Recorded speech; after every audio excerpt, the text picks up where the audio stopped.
Good morning, first of all. Very good to see you in person. For me, it feels like 5 years where we did Google, Hangouts, Teams, Zoom. So for me, it's a pleasure to be here in person again. Maybe just to briefly introduce ourselves. My name is Bernhard. I joined here with David, founded Eurox 3 years ago. Before, I was co-leading the regulatory practice at McKinsey. And then, due to personal reasons, David and myself, we will come to this in a second, we had a lot of patience in our friendship and also in our families. We decided to found a medical cannabis company. Also, good morning from my side. My name is David Reckeweg-Lecompte.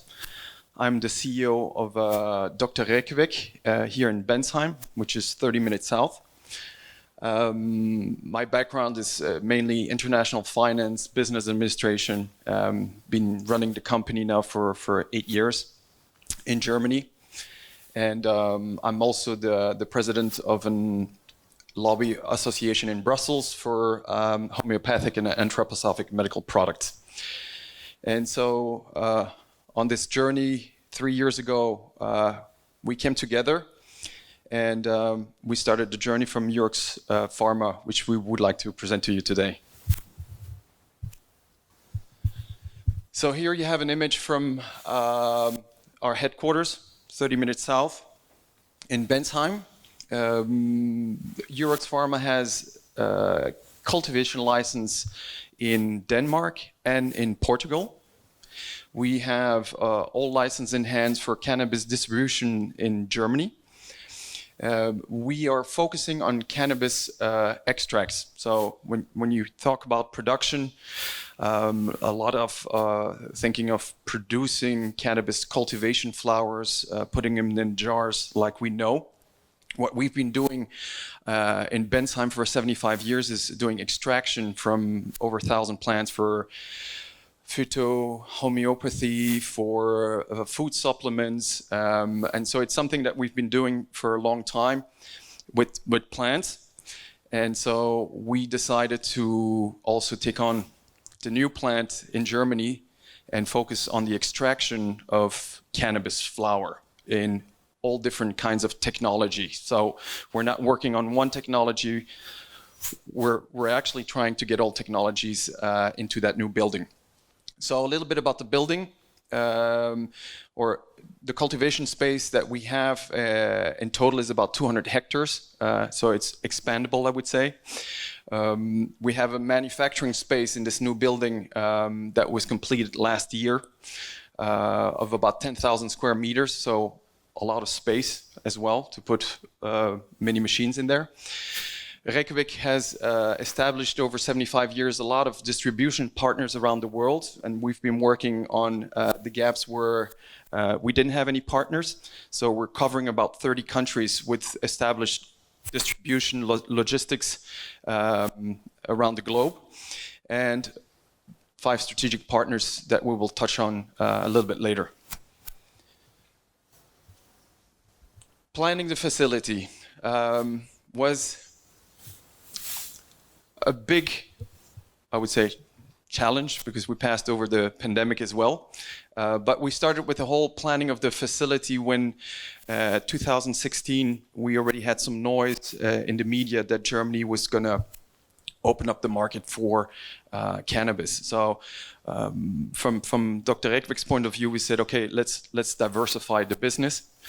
Let's plan for the future. And so we did with a total new facility, convinced the family to really invest a great deal of resources, I would say, into this new facility. So we started the planning for 2 years with an external company for this facility. Then in 2018, we founded our organization, the Eurox Pharma. We applied immediately for different license. Everybody knows the challenge a bit, how it went forwards or backwards with license applications. So we had our challenge there too, but got everything we needed. In 2020, we got our GMP certification through the pandemic. We locked in at one date, and we stuck to the date for, I think it was 18 months. and kept the authorities saying, we want this week to be inspected. And with a lot of effort and stress, we managed to get that certification on the date as well. So that was a big achievement for us. So we didn't lose any time in a construction project, and we didn't lose any time with the authorities either. So it really kept us on the roadmap. And so today we're standing here to announce that also the roadmap is pretty solid for the second half of the year to start launching our products here in Germany. So it's very exciting for us at this time. We've been really focusing inside of the business on strategy, product development, the building, all the licenses. And now for us, it's the big day to come out here the second half of 2021. And we're continuing the journey for also having cultivation facilities. I think we'll touch on a little bit later on that. The journey doesn't stop here with the facility in Bensheim. The next step is really to expand on the first two licenses that we talked about, the cultivation license. So when we look at the European market then, I mean, when David and myself, we started our journey 3 or 4 years ago, I still remember there was a report, I don't want to mention the company, but there was something like 60 billion projected for Europe, medical cannabis market. And there were a lot of good reasons from a patient perspective, numbers, how many patients take opiates today. You all know this, right? And when we look now how the market evolved from a global perspective, I think it's doing pretty well. But from a European perspective, I would say it's a bit disappointing from how many patients currently get access to medical cannabis. I mean, Germany is by far the biggest country, but also here, I mean, Benedict, you showed the numbers. We had 100,000 patients or something like this. It's a fraction of patients who should get access to medical cannabis, right? Other countries are just in the beginning. I mean, France has started this experiment, a lot of press noise, but a very few amount of patients in reality, which get treated there. Good start, but not many patients. And also in the other countries, I mean, we are also in the UK active, we are active in Italy. There's still very low number of patients. And of course, we are asking ourselves, why is this the case? So what do we need to do here? That this is something more people get access to, which should be our joint mission. And I mean, we had a lot of discussions during the last 1 and 2 years about this. We talked to doctors, we talked to key opinion leaders, we talked to people in the UK, we talked to people in Italy. And there are a couple of themes we are hearing. And the reason why we are saying this is that's something which should all be a bit our mission to work on this. Because we as a company can't change this alone. I mean, we all need to do this somehow. And it's our view, of course. One thing which is a problem still in Europe is cannabis is still seen as a street drug by a lot of people, right? I mean, if you talk about people taking morphine after a surgery, they don't talk about the poppy. It's the same thing, more or less. Morphine has a lot of negative disadvantages. People get addicted, heavy side effects, but people don't think about it. I mean, I don't know when you had a surgery. Afterwards, you get morphine. Do you think about poppies? No. Cannabis still seen as street drug, which is a problem. I think the second problem is there are also a lot of failures still in the market. So product recalls, lack of transparency, where is product coming from, articles in Bild-Zeitung about huge amounts of cannabis which don't materialize. So this kind of public image combined with failures in the industry also, of course, is a negative bias. And then I think the third theme we are hearing here, and that's very important from the science community, there is research starting in Europe, but there's not enough. So scientists and doctors, they want to hear about real European research. And I think that's a really important angle to convince the medical community about it. So as we were looking at the facility and cultivation, and Bernhard touched on it, we said there's something lacking. We need to get a bit more foundations as well on the scientific evidence. I know that from the homeopathic industry, by the way. Science is important. We need foundation, we good evidence. And so we approached the Goethe University in Frankfurt, and we started off a research project in Germany so that we have the research done here in Germany. There's a lot of papers already out there from the US or other countries, but we need to start with our work over here in Europe, in Germany. So this program is running for a year now. We're doing actually tests, basic research at this stage, starting from scratch, looking at what's out there, but trying it out here again. So it's on living cells. We're working with Professor Rolf Marschalek, who's an expert on actually leukemia. He published a paper on the thrombose from AstraZeneca last week. Very interesting. And he's our contact. He's running the whole research for us actually at Goethe University on living cells. So we're trying all the cannabinoids on reaction, inflammation, every indication that we can think about to get some data over here. So it's a 3-year program, and it's for us a first step that we want to do. It's not where we're going to stop now with the Goethe University. We're talking other universities inside, outside Germany to continue some parallel research, because this is going to be very critical for us, as Bernhard was looking at where's the lack of evidence, the skepticism. We need to go as an industry, not just us, to get some facts together out there. And the other side is, you touched on it as well, we have a partnership with a clinic in London, Integro, that gives us access to the patients. In London, there's already some movement that we see, and we have a couple of doctors working there, and we have a dialogue with them. What is working? There's a lot of topics that we're talking about. There's the terpene profiles, the full spectrum, the dronabinol is just a pure molecule THC, what effects are there, which indications, so that we get a bit of feedback and a dialogue with the doctors as well with this clinic. So this is really helping us, the research, but also the live patient contact that we're trying to get access to. And maybe a couple of insights from this clinic live. And I think, first of all, if we look at this, it's pretty positive, because we are treating now a lot of patients, around 100-200 per month, which is not the population, but still it's something. And it's really helping people. I mean, when you look at the stories from different patients, they had opiates before, they couldn't sleep, they had back pain, they tried all kind of medicines, and medical cannabis partially is changing their life. And maybe just a couple of themes here, which might also be interesting for you, was interesting for us. So what we are seeing there was a first wave of historic patients, and these patients, they tried medicines before, nothing helped, and they got access in the black market, first of all.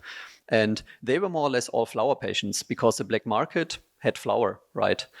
This is what you got. So the first wave of patients we got 1 year ago, this was 100% flower patients. And the patients we are getting now it's distributed. There are some people where they take inhaling, flower, vaping, whatever form, because it's better for their illness. They need a sudden kind of medication. There are various advantages. But more and more people are also going to the classical pharmaceutical forms. They're going to extracts with CBD in it to balance a bit the effect of THC. So we are seeing here a bit of shift of the medication as well. And finally, what we also see, which we find pretty promising, is the indications are getting broader and broader. So I was looking at your slide, Benedict, where you shared pain is the most dominant indication. In the beginning, 100% of our patients here were pain patients. Now, what we're seeing is we are seeing all kinds of patients. We are seeing HIV patients. We are seeing people with psychiatric disorders, with sleep disorders, a huge kind of spectrum of patients which benefit hugely from medical cannabis.